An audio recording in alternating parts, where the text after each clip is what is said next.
Good morning. I am Madhurima Datta, Zoology and Biology educational content creator.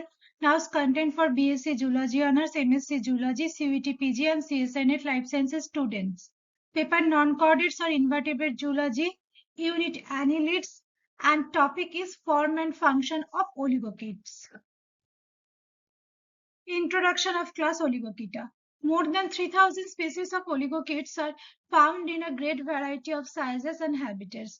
They include the familiar earthworm and many species that live in freshwater. Most are terrestrial or freshwater forms, but some are parasitic and a few live in marine or brackish water.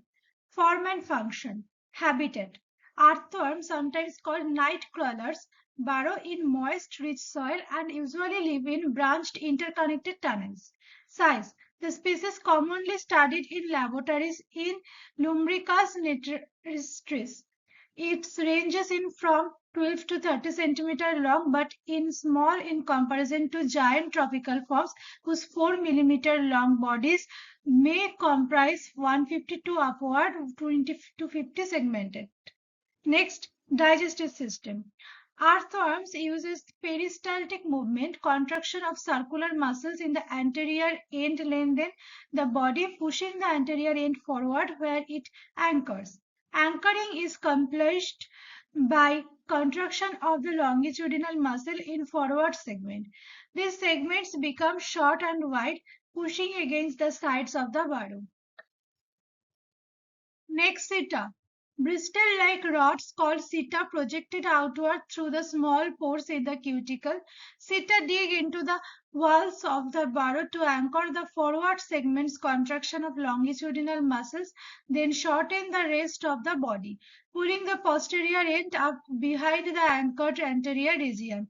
As waves of extension and contraction pass along the entire body, it gradually moves forward. Parapodia. Oligochaetes do not have parapodia. Instead, the seta extend directly out of the body wall on the each segment.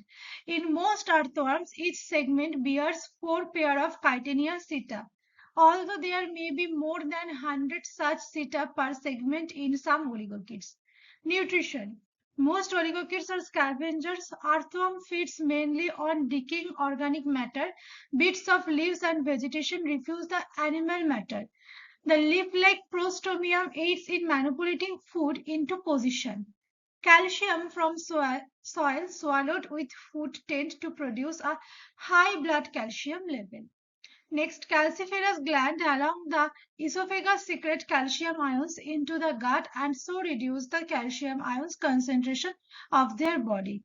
Calciferous glands also function in regulating acid-base balance of the body fluids. Leaving the esophagus, food is stored temporarily in the thin-walled crop before being passed on to the gizzards, which grind food into small pieces. Digestion and absorption occur in the intestine. The wall of the intestine is enfolded dorsally to form a typhosole, which greatly increases the absorptive and digestive surface surrounding the intestine and dorsal vessels and filling much of the typhosole is a layer of yellowish chlorogen tissue.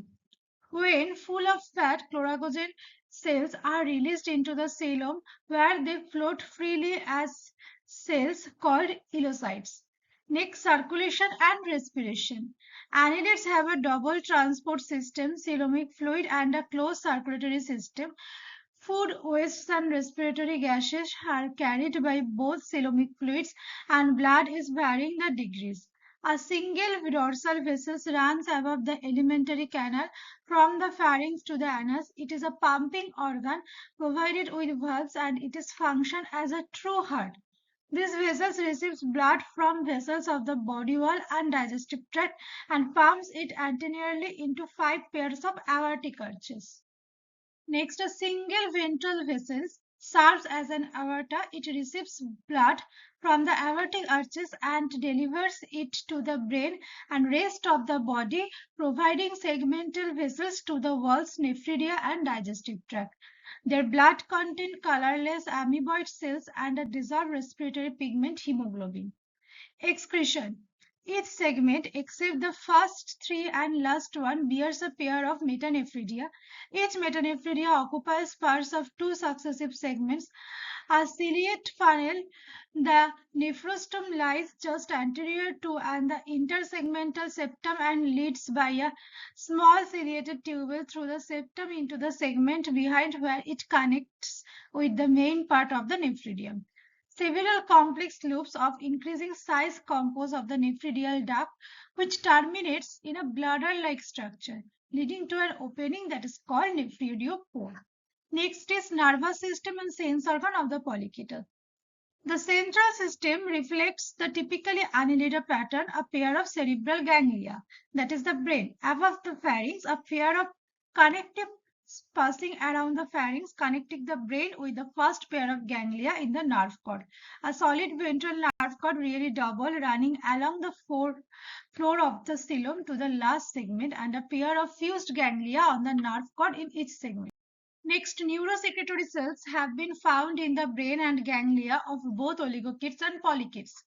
They are endocrine in function and secrete neurohormones concerned with the regulation of reproduction, secondary sex characteristics, and regeneration. For rapid escape movement, most annelids have from one to several very large axons, commonly called giant axons. Next, reproduction and development. Earthworm are monoecious. Both male and female organs are found in the same animals. In Lumbricus, reproductive systems are found in segmented 9 to 15. Two pairs of small testes and two pairs of sperm funnels are surrounded by the three pairs of large seminal vesicles.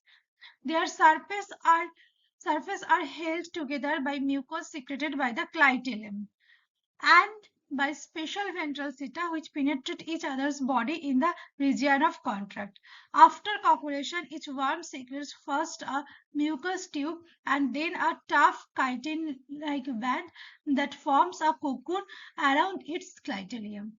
Now the topic has ended. Please subscribe my YouTube channel Biogenesis by Madhurima for all videos of BSc Zoology Honors, MSc Zoology and Science Life Sciences students, and for biology for class 9 to 12.